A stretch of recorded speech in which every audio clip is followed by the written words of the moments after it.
हाँ तो सुना।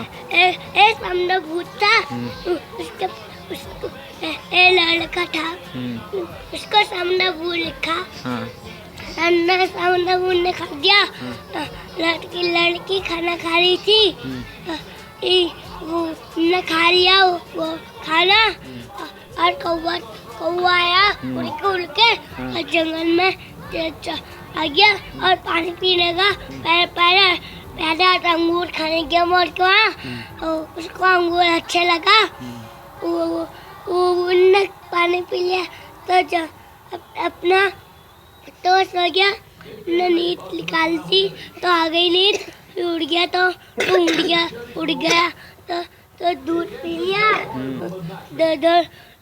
वो वहाँ गए बताऊं जंगल। एक दिन वो होया बताऊं, उसका पीछे वो देखा बताऊं।